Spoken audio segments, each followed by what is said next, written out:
Dear believer, have you ever stopped to consider why you believe what you believe? Have you ever thought about why you chose the religion you chose?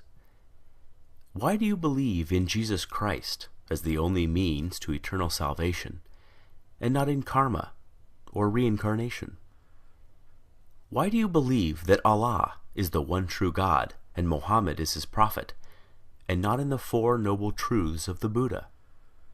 Why do you hold to the Torah as the only revealed word of God, and not the Bhagavad Gita?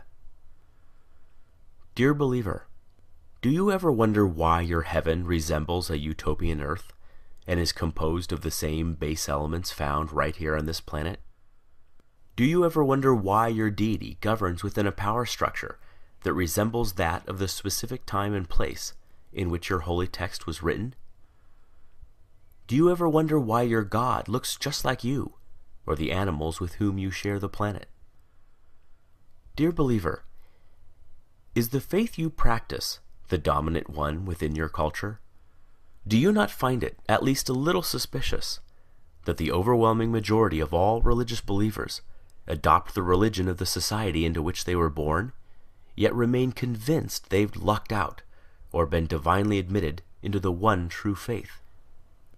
Does it not make you at least somewhat apprehensive that almost every person of faith chooses belief not because of its virtues, supporting evidence, moral codes, or expression of worship, but rather because it was what they were born into? Why, out of the abundance of faith choices available, does almost every believer on the planet choose the faith that's within arm's reach? Are you a Christian because you were born in America or Europe? A Muslim because you were born in Saudi Arabia or Indonesia? A Buddhist because you were born in Japan or China? A Hindu because you were born in India? Can it be that faith is, in almost every case, just an accident of geography? Do you sincerely believe that had you been born in another country, you'd undoubtedly still be practicing the same faith you now embrace? Dear believer, is the faith you practice that of your parents and their parents before them? Is it the first to which you were exposed? Did you know that nearly all religious devotees end up believing what they were taught to believe by their parents? Why is it that we scoff at the idea of labeling a young person a Republican child, or a Marxist child, or a Keynesian child, understanding he or she lacks the intellectual discrimination, life experience, and wisdom to make such a complicated and nuanced decision, but we do not raise so much as an eyebrow when a youngster is referred to as a Christian child, surely a choice no less complex? Could it be that there's no such thing as a Muslim child, just a child of Muslim parents? Dear believer, you are supremely confident in your faith. You know it is the right one, and all others are wrong. You are literally willing to bet your eternal soul on that very fact. And yet, have you ever stopped to consider that there are 24 major religions and literally thousands of different faiths practiced on this planet? Did you know that within Christianity alone, there are more than 45,000 different denominations, each claiming to understand ultimate truth better than all the others? Do you realize that each member of every faith practiced is just as devout, just as sincere, and their conviction every bit as sure as yours? Did you know they too read infallible holy texts, have airtight apologetics, have experienced miracles, feel God's presence, sense his still small voice, obediently follow his perfect will for their lives, love him indescribably, and can defend their belief with the same fervency as you do yours? And yet, since every religion is mutually exclusive and contradicts the others in matters both large and small, they cannot all be right. Right? You know, you just know, your faith is the exception. And yet, if every member of every faith feels just as you do, what are the odds you're right? Dear believer, I've often been told that my unbelief is a guarantee of missing out on heaven and ending up in hell. But whose heaven? Whose hell? I've often been told that I should, just to be safe, accept God. After all, what have I got to lose? But who's God? Given so many options, aren't I more likely to choose incorrectly? Might not I be better off wagering on no God rather than on the wrong God? You put it to me, what if you're wrong? But what if you're wrong?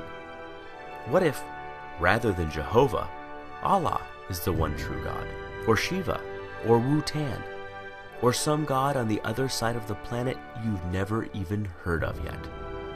The truth is, you already know what it's like to be an atheist in regards to every other faith but your own. It's clear to you that adherents to other faiths are mistaken, deluded, or deceived, but they think the same of you. The way you view them is exactly the way they view you.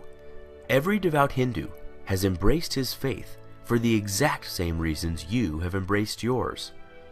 Yet you do not find his reasons compelling, nor do you lose sleep at night, fearing that if you die, you'll wake up in his hell. Given this, is it so hard to see why some of us just take our atheism one God further? Dear believer, I wonder if religions aren't just ancient constructs in which early humans attempted to both explain and control the chaotic world around them.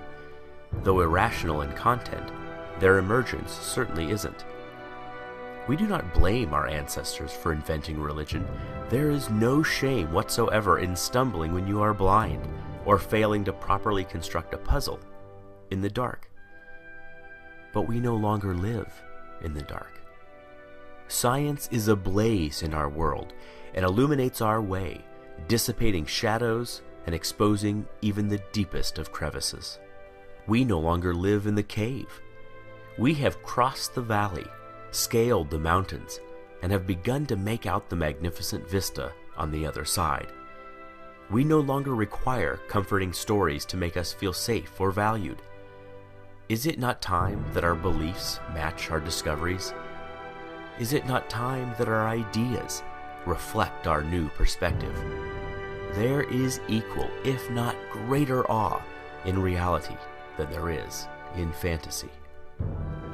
Perhaps it is time to stop telling ourselves that we are the reason the universe was made, that our culture is somehow better than other cultures, that our tribe was chosen over all other tribes. It is time to learn how the universe really is, even if that deflates our conceits, wounds our pride, humbles our point of view, and forces us to admit that we do not have all the answers. Believer, if you honestly value the truth above all things as you claim, as I truly know you do, you must confront these fundamental questions. Far better, Carl Sagan said, to embrace a hard truth than a reassuring fable.